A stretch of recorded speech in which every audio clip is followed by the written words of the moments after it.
Flash në Top Albania Radio. Informacionet kryesore të ditës. Përshëndetje, këto janë lajmet e orës 16. Përshëndetje. Kuvendi ka nisur shqyrtimin e marrëveshjes së Huas për $302 milion nga Shtetet e Bashkuara për modernizimin e forcave të armatosura. Auland Balla e cilësoi marrëveshjen historike dhe dëshmi të besimit të SBA-ve ndaj Shqipërisë. Ndërkohë, opozita nuk mori pjesë në seancë, duke kundërshtuar procedurën e përshpejtuar të miratimit, edhe pse deklaroi se mbështet marrëveshjen në parim. Demokratët e quajtur antikushtetuese mbajtjen sekret të detajeve të marrëveshjes që krahas votës kundër paralajmëruan dërgimin në kushtetuese. Gazmend Bardhi. Dhe procedura që ju po ndiqni, zoti kryetar, është konstatuar, po ju nuk i lexoni dhe nuk i respektoni vendimet e gjykatës kushtetuese, është konstatuar si antikushtetuese me vendimin numër 18 datë 23/2/2026.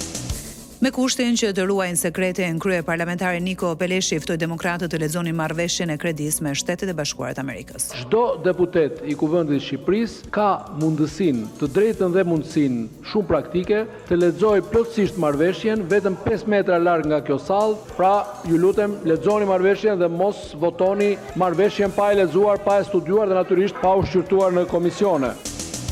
Para demokratëve të vetme në kopje të akordit me Amerikën e rrëmbeu Agron Shehaj, ndërkaq jashtë kuvendit Sali Berisha bëri të qartë që në fillim se Partia Demokratike nuk do ta votonte, ndonse është pro. Ne nuk votojmë në procedura antikushtetuese në mënyrë absolute. Ne jemi pro kredis dhe shpreh mirënjohje.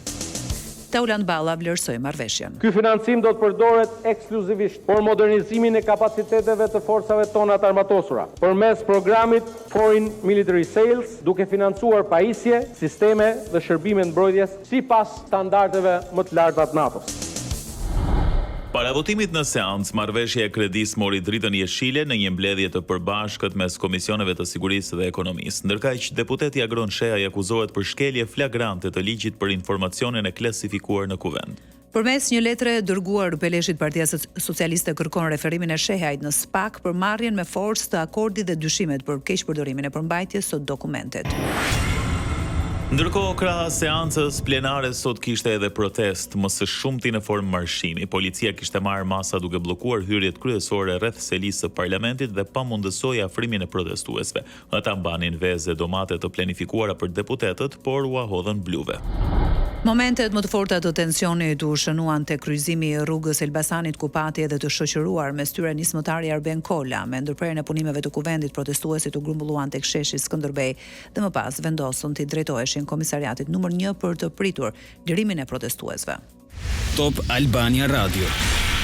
Në një konferencë, kryeministri Edi Rama tha se fuqia e një shteti matet edhe me aftësinë për të përballuar manipulimin e informacionit. Sipas tij, Shqipëria dhe vendet që afrohen me Bashkimin Evropian po përballen me më shumë sulme hibride dhe fushata dezinformimi.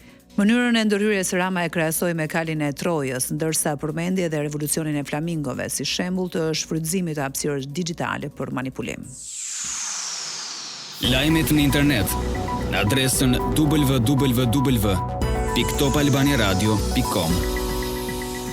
10 automjete u përballen me pritje të gjata në pikat kufitare të Kakavijes dhe qafbotës me Greqinë, kjo për shkak të një greve të doganjerëve në vendin fqinj. Në radhë mbetën qytetarë shqiptarë dhe turistë të huaj, ndërsa autoritetet tona bëjnë me dije se pezullimi i përkohshëm i punës ishte njoftuar paraprakisht nga pala greke. Kapen 2.6 ton kokainë në Oqeanin Atlantik në sekuestrimin e sasisë së madhe të drogës shoj një operacion i përbashkët i autoriteteve italiane, portugeze dhe spanjolle. Në prangë ran 4 persona mes tyre edhe një shtetas shqiptar me banim në Itali.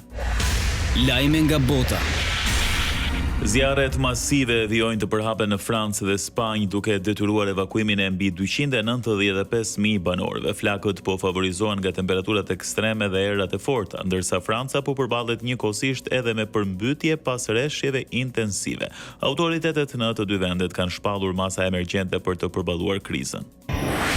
Shqipëria gatshme të dërgoj forca të mbrojtjes civile në ndihmë të Francës dhe Spanjës, dy shteteve që prej ditësh janë në luftë me zjarret. Kjo u theksua sot nga kryeministri Edi Rama në një takim me zjarfikës dhe trupat e emergjencave civile në bazën ajrore të Farkës. që përcjell një shprehje solidariteti të gjithë kolegëve tuaj në Francë dhe në Spanjë. Ne kemi bërë edhe në të shkuarën, jush, dhe jemi gati ta bëjmë përsëri nëse na kërkohet, të japim ndihmën tonë modeste në kuadër të Bashkëpunimit Evropian të Mbrojtjes Civile. Sulm me armë në Shtetet e Bashkuara, 3 persona humbën jetën dhe 4 të tjerë mbetën të plagosur, mes tyre një fëmijë 2 vjeç. Në shënjesë të ishte një festival ushqimor në Seattle. Policia amerikane arrestoi një të dyshuar, ndërsa vjojnë kërkimet për një person tjetër që dyshohet se u përfshi në shkëmbimin e zjarrit. Presidenti i Ukrainës Volodymyr Zelenski sot takohet në Londër me kryeministrin e ri britanik Andy Burnham. Takimi e shënon fillimin e një jave të rëndësishme diplomatike për Zelenski në kohën kur Ukraina po përballet me intensifikimin e sulmeve ajrore ruse dhe rritjen e numrit të viktimave civile. Sport. Andrea Pirlo nuk do të jetë trajneri i Italisë. Zyrtarizimi ka ardhur nga vet Pirlo me një postim në Instagram ku shkroi: "Kam vendosur të mos jem kandidat për stolin e kombëtares italiane." Më pas publikoi një përditësim duke saktësuar postimin ku përpiqej të shpjegonte pozicionin e tij në lidhje me Fonbet. Pirlo theksonte se raporti i tij me Rusin ishte vetëm për qëllim komercial. Ndoqet një përmbledhje kryesore të zhvillimeve të ditës. Edicioni informativ i radhës është në orën 17. Unë jam Edi Hallaçi. Unë jam Erisela Doko. Kjo është Top Albania Radio.